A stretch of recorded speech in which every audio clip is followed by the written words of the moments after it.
You know, Daniel, I was passing a Dick Gabriel on the way here. He said one stinking inning. Yep. And that's pretty much what it was. Nearly 7 innings of no-hit baseball. Yeah. It was actually the 3rd longest no-hit bid since 2011, is the stat I heard.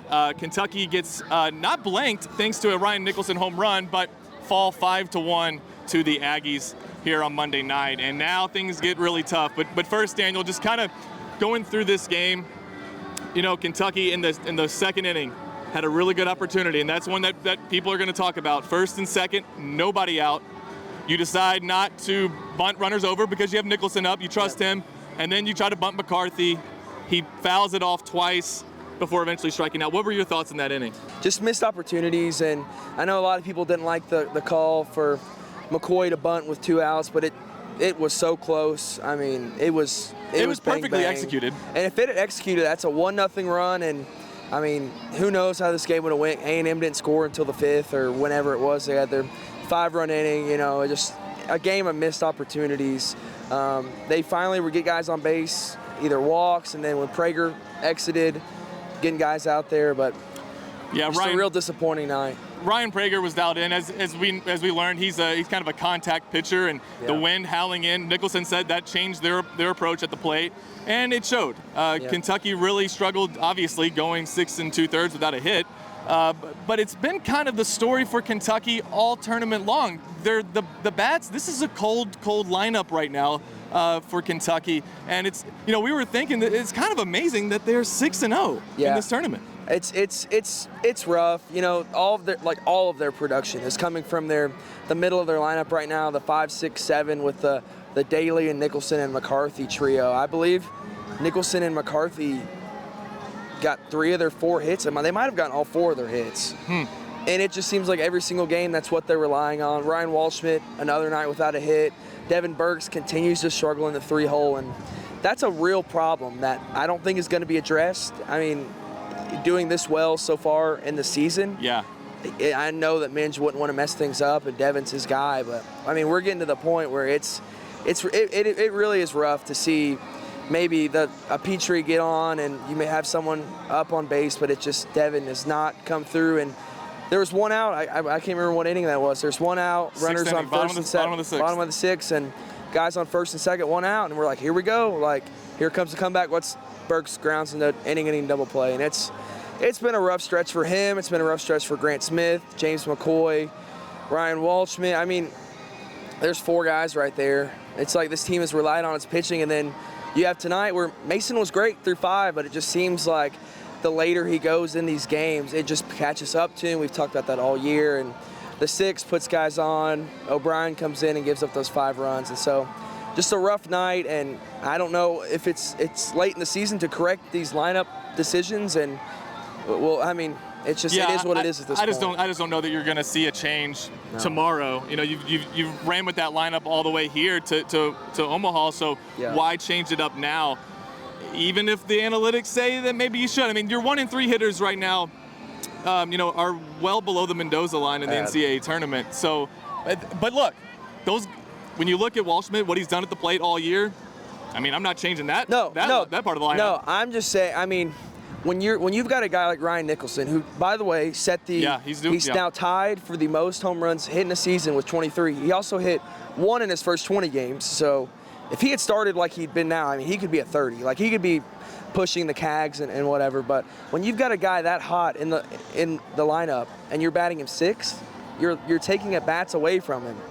It's not a winning recipe. It really isn't. Yeah, I mean, the whole, I know somebody told me you want a little bit of pop in the middle of the lineup. Yeah, but you also want your best hitters getting as many at bats as you can. And in situations, like you said, where you get Nicholson led off the 9th with a home run 2 days ago. Then he hits a home run in the 9th. They're both solo shots. Yeah. So you know, that was how Kentucky won yesterday. Wasn't going to do that today with the wind blowing in. But I'll tell you that it was the top of the 6th is where things got ugly. But it was only 2-0 when a ball is hit to right field, and there's a runner at first. It's a tough play. I think.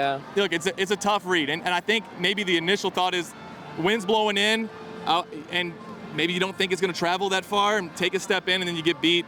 you know, that was a tough deal because that instead of having 2 outs, runner at first, and you're only down 2, and now you're down 3, runners at second and third, and now 1 more base hit, and it's 5-0, and it never really felt like just the way that Prager was pitching, just the way that Kentucky's approach at the plate had to change so much. It didn't feel like that Kentucky was ever going to be able to be in the game. No, they went down 5-0, and it seemed like the deficit was like 10-0. Like it seemed like it was doubled. And the James McCoy play, like that's a tough play. I mean, he hasn't done that all year. Like misplay a ball that bad.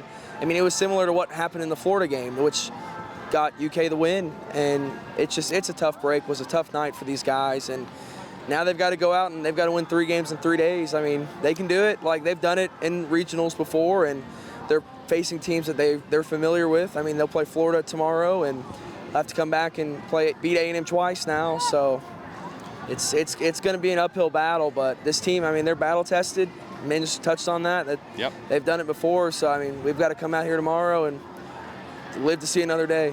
The path just got a lot tougher. I mean, you win this game tonight, you would have only been 1 game away from going to the College World Series Championship Series. Now you got to win 3. And as you said, you're going to have to do it by beating A&M twice. It would have been, I kind of thought if you won today, you would have played 3 straight games with A&M. Yes, and that's what I thought. Because A&M's now saved some arms in their bullpen. Kentucky, Daniel, what does this do for them? Now you have to win 3 games in 3 days. You've already pitched your 2 aces. Now what does it look like for the Cats going forward? I mean, being positive, LSU did it last year. Mm-hmm. They started the tournament 1-1, went on to win it all, but their pitching depth was a lot better than Kentucky's. I mean, we're looking at, in a game that needs to save the season, Dominic Nyman, who got, if I remember correctly, he got shelled against Florida. That was the game that they got killed.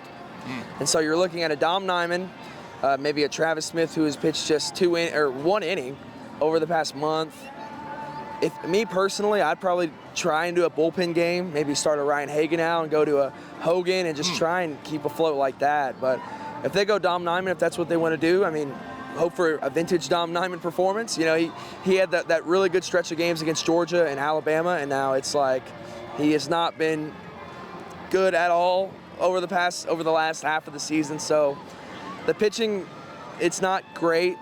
But I mean, they just used O'Brien and Byers tonight. They'll have everyone else, so we'll see. I mean, it's an uphill climb. Yeah. But like you said, it's an uphill climb that's been done before. Yeah. And this Kentucky team has had some magic in the postseason, at least in the NCAA tournament. Yeah. And then let's see if they actually a few more before we go.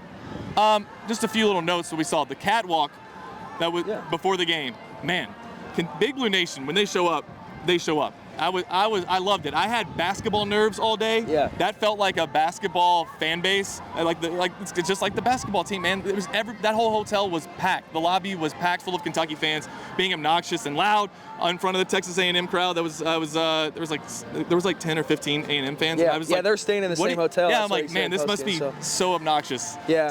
To be, just the few A&M fans amongst the sea of blue. That's what we do. Also, one more thing about A&M fans. I got to see the ball 4, ball 5 chant in person. Not the same probably as seeing it in College Station, but what did you think about that? I hate it. I hated that it was for Kentucky. If UK did it, I'd be like, I hated that it was against Kentucky. ball 6. But, I mean, they're sitting there, and I don't know. A&M's weird. They're weird. They're a really weird school. It's really culty. The stuff they do is culty. And the swing back and forth. It's culty, man. And that's why Mark Stoops didn't want to go to your stupid school.